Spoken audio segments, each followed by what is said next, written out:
Now, this looks pretty good so far, but we're going to enhance it even more so.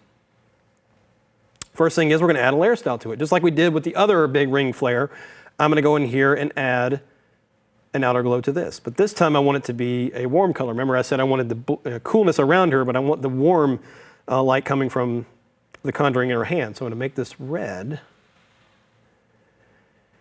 And I think hard light is going to be fine. We'll just boost that opacity a little bit. But when you're adding a glow like this to an object, depending on the background, you're really going to have to play with different blend modes, because depending on if it's a light or dark background, a particular blend mode may or may not work. So you see, like a vivid light worked really well on the background earlier, but not so much here. So hard light works really well here, I think. Dial that up quite a bit. There we go. So that looks really good. Now, when I was experimenting with this, I thought, well, the glow looks good. Ooh, it looks really good there. Wow. I'm just going to work like this. Okay. But I thought the glow looks cool, but then I started looking at posters of, like Harry Potter movies and magic, things like that, and just watching movies. And I wanted to have a little bit of like a pixie dust, little particle element around it. And this again goes back to what I was talking about with looking at layer styles a little bit differently. And what I discovered was if you turn on drop shadow, and let's set the default here. So the drop shadow is designed for what it suggests, the drop shadow. It's dark, just gives you a little bit of a cast shadow off it. But if you go in here and do something like change the color to a brighter, maybe even white, and then put the blend mode, this is another one of those features that no one ever uses.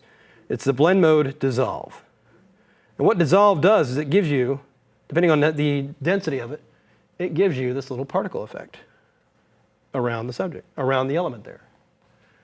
By dialing it down to a very low opacity, like in this case I've got it to about 10. Now you'll see that the 100 really doesn't look, it's a little much. And this is where most people will probably say, no, don't like it, and they'll turn it off. But dial it down and it lessens the effect. But the cool thing is it's being applied as a drop shadow. You can actually go in here and manually move it around, just like you could a drop shadow. So you could have it trailing off the element or doing whatever like that, or you can line it right up on top of it. But adding that, I'm going to dial that opacity down just a little bit more. But see how adding that simple element really puts a more magical spin to it? Spin, get it? But again, that's using drop shadows in a way you perhaps never thought of. So it's always about what it does. One of my favorite quotes from a movie is from the movie Apollo 13. And Zed Harris's character, and he says they're in the middle, we've all seen Apollo 13, right? It's about the, anyway, there's a scene where Ed Harris is telling, he's like, look, I don't care what something was designed to do. Only worry about what it can do, when they were trying to fix the Apollo chip. That has always stuck with me, and that's kind of the approach I take to Photoshop. Is I look in here and I say, I don't care what it was designed to do. I want to know what it can do. That is what led me to discover things like these types of effects like this. And of course, it is a layer style. You can always go back and change it and modify it later on. So we'll hit OK there. So now, because it's a layer style, we've applied a layer style to a 3D layer now. That is certainly something you can do, because a 3D layer is basically a Photoshop layer. So it can have, you can even put a layer mask on a 3D layer. And because it's 3D, even with all these effects applied to it, we can still go in here and manipulate its positioning or do whatever we want because it's 3D. There we go. Now you'll see that graininess when you're, it's basically a draft mode kind of look to it. And even the graininess you see now, apart from the effect, will get cleaned up when you do a render on it. So now what I want to do is add a little bit more to that. So I'm going to make a new layer. And we're going to get my gradient tool. I'm just going to do a simple white gradient, white radial gradient, right here in the middle of that design element, right above our hand here, and just kind of do like this.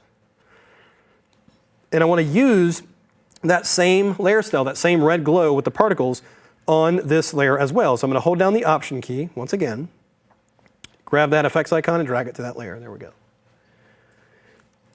Scale that down just a little bit. Now, this next thing I want to show is a cool brush effect I quite literally discovered yesterday. I had a brush effect I was going to show you. This ended up being, it actually is kind of the same brush effect, but I added something to it. It just makes it even cooler. This I was inspired by from the movie Doctor Strange. May I see that? It's really good if you haven't seen it. Check it out. I wasn't paid to say that.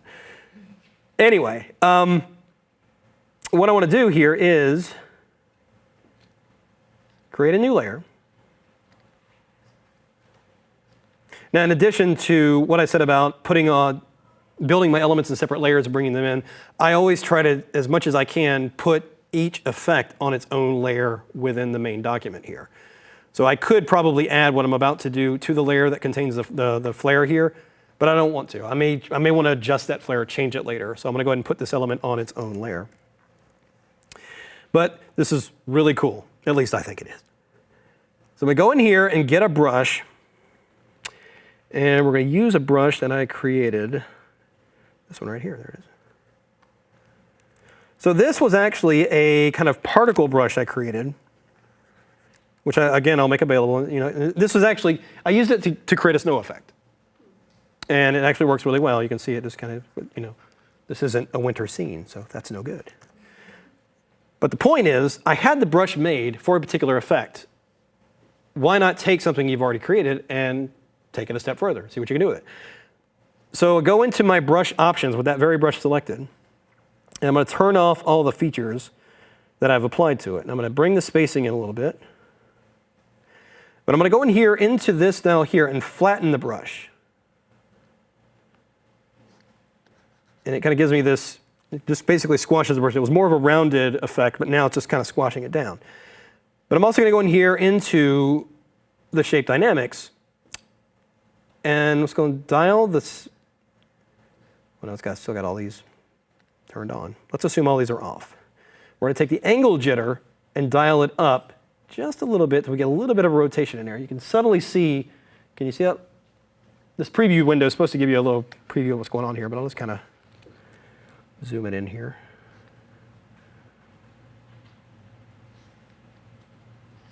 And just so you can see the effect take shape more, I'm going to go ahead and copy and paste that layer style to this new layer. So I'm going to option drag this same red glow. We'll zoom in here. So I've got, let's just recap what I've done to the brush here. So I took the brush itself, squashed it down, adjusted the spacing, went into shape dynamics, increase the size jitter a little bit. That's just going to vary the size just a little bit as I paint. Angle jitter is probably around that 15 or 20 should be fine. I'm going to go in here, right in the document, and all I'm going to do is paint right in a very specific area. I'm going to make a really small swirls with the brush here, right at the center of that little flare element. And as I do that, we're going to get these kind of particle elements kind of flaring off that element. Now they're a bit small, so let's actually undo that. Squash the brush down a little bit more.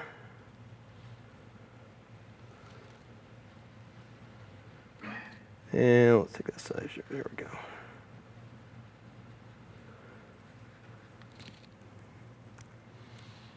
Should be a lot bigger than that. There we go. Okay. Now it's getting a little crazy in the center, so I'm going to add a layer mask to that. And let's just kind of add that flare a little bit more there. I want to see a little bit more of the flare there. So I'm going to do a little bit more of the brush effect on the layer here.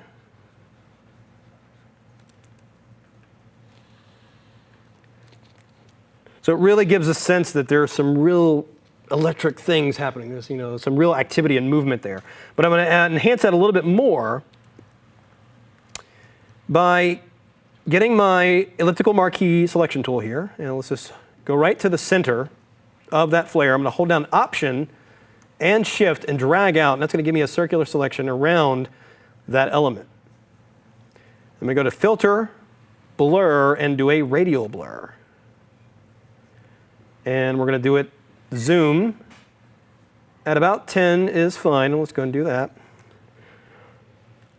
So you can see what that did. That's giving me a little bit more sense of movement, like these elements are bursting out of that subject there. So we zoom out here, we can see that that's coming along really good. So now, we'll zoom out here and get a kind of a big picture view, what we got so far. So now that I'm seeing this, the flares looking pretty good. The outer flare looks okay as well, but what I want to do is add a little bit of a gradient at the top and the bottom. I want to kind of have those tops and bottoms fading to black. So I am going to go ahead and to the bottom layer here, or actually that base texture layer that we had created at the very beginning, and put a new layer right above it. And once again, I'm going to get my gradient tool, and let's get foreground to transparent, because I want to put one at the top, one at the bottom. Set my foreground color to black. I'm just going to start a little bit on the outside edge of the document and just drag down. Let's make that a linear gradient rather. There we go, okay. And give out a little bit of a fade like that. And I'm going to actually put it above that graphic element layer there. So there it is. So that's helping. There we go. Now what I want to do is I want to take kind of the spirit of what's going on around her hand here and have a trail coming up from the other hand. You know, I want to have it look like there's some kind of magical wave going between their hands here that's generating this. So played around with a lot of different ways to do that, and very, very simply, once again, I'm going to do a new blank layer, and I'm just going to go ahead and copy the layer style, just option drag the FX icon here, there it is. And let's go and get a brush. Now I've got a brush that I've kind of been playing with. There's this one right here, there we go. So this is a brush, once again, that is a kind of a particle brush.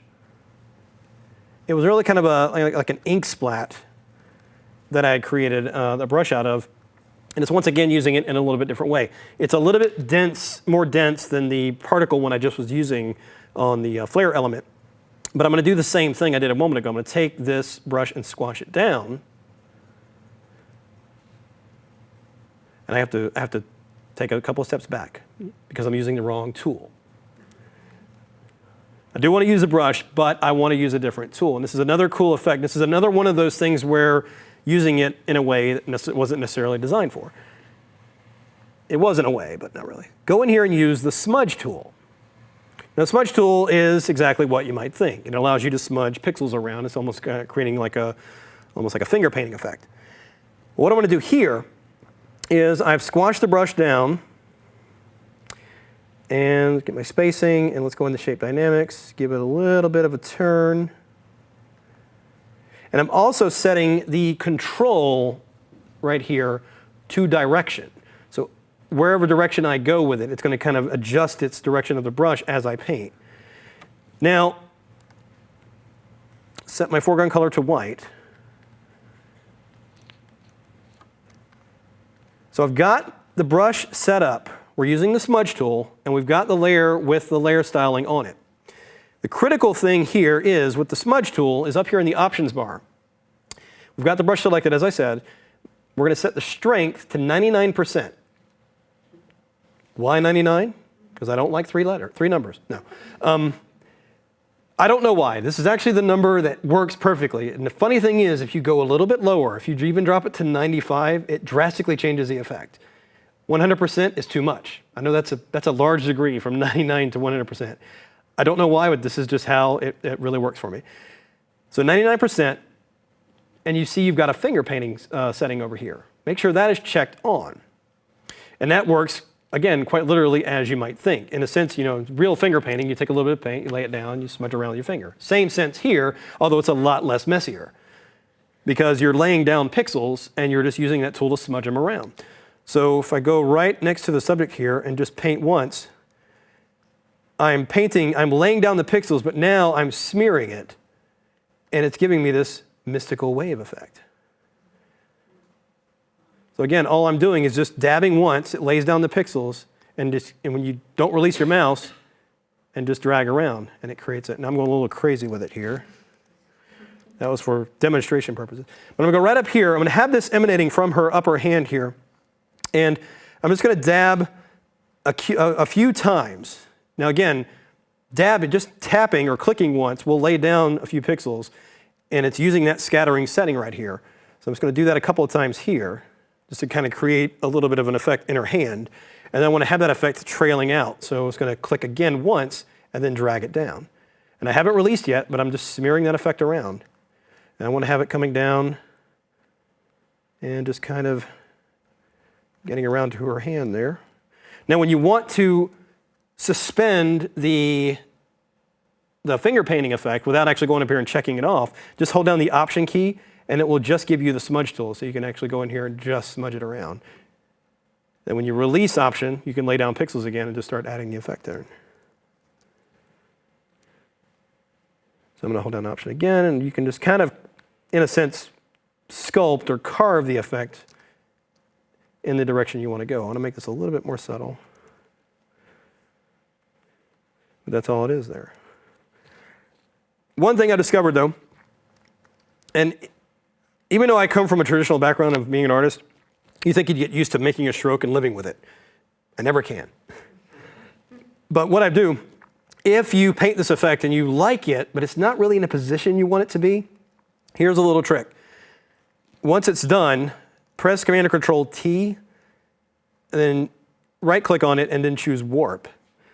And now you can manipulate it, the overall effect, and position it exactly where you want it to be. So I can have this wave kind of coming right over her hand here.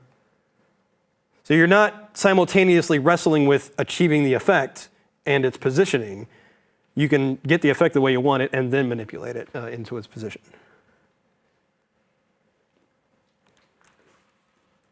Because who wants to get it right the first time? It's no fun.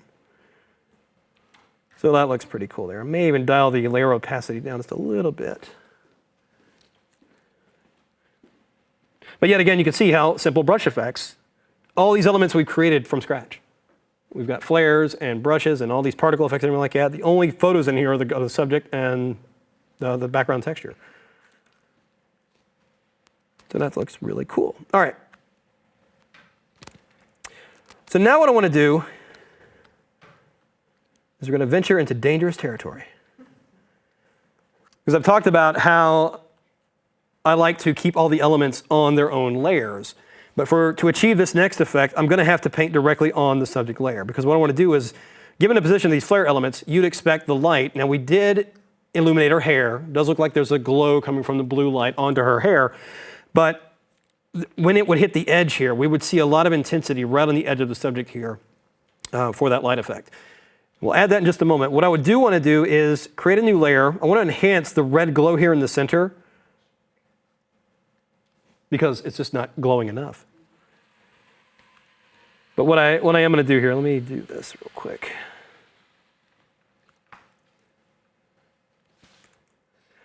Now the elements look fine, but if these elements in her hand are glowing as we are interpreting them to be, then you would see the little red glow on her, casting on her face perhaps, and even on her clothes and such. So we're going to achieve that with just a simple gradient on a layer. I'm going to take that red color, I'm just going to sample it. Use my eyedropper tool. Let's make it a little bit brighter here. There we go. And just as before, I'm going to use my radial gradient, starting out from the center here. Radial, not linear. Hate sticky features. And let's just change this to overlay. Maybe not overlay. Let's do screen. No. Oh, you know why? Didn't do it on its own layer. There we go. Okay. It had the layer style applied to it. There we go. Okay.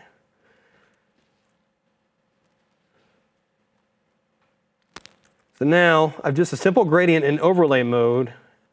Maybe even dial back the opacity just a little bit there.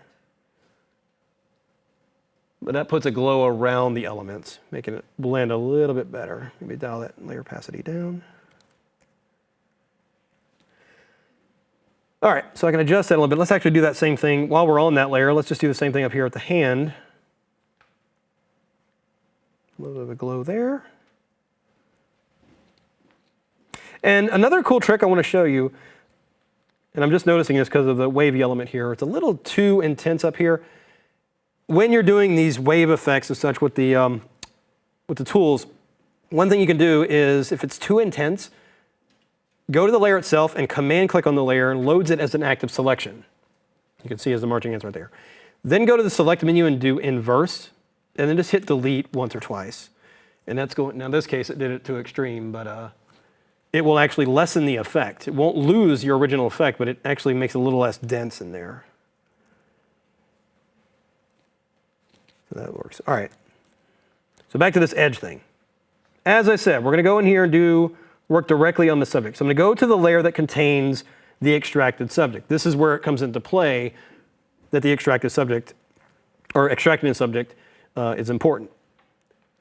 So I'm going to go in here and get my brush tool. I'm just going to use a regular brush here. Let's just get a standard round soft edge brush. There we go.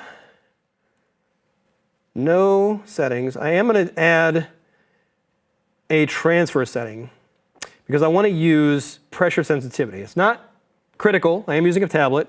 There's rare occasions I actually use pressure sensitivity. I've had a lot of people say, I don't use a tablet because I don't use pressure. It's like, you don't always have to use pressure. That's not the point. Good thing is you can turn those things on and off. In this case, however, I do want to use pen pressure on the opacity.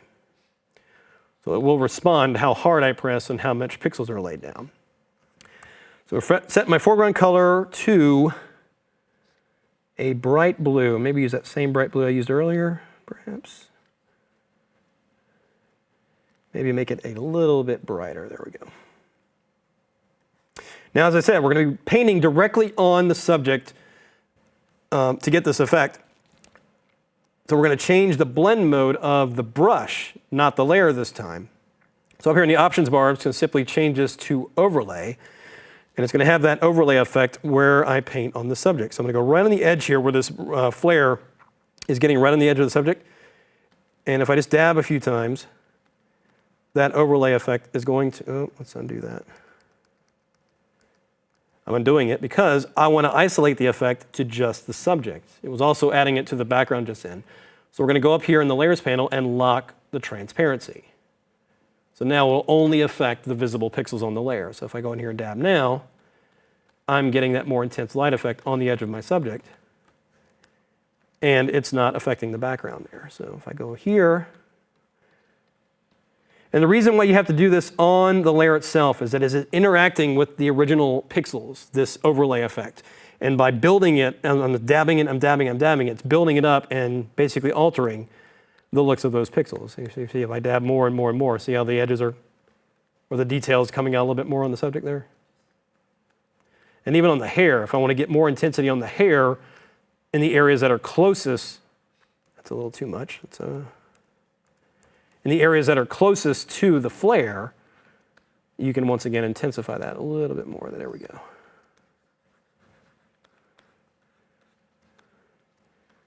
Maybe you can get a little bit of a light glow there. Huh? There we go. So it's one of those things that it's not going to hurt it if it's not there, but it's just one of those things that adds a little bit more. You're wanting these elements to look like they're around the subject, not just slapped on top of the image. So just doing these little bit of enhancements just help sell that effect a little bit more.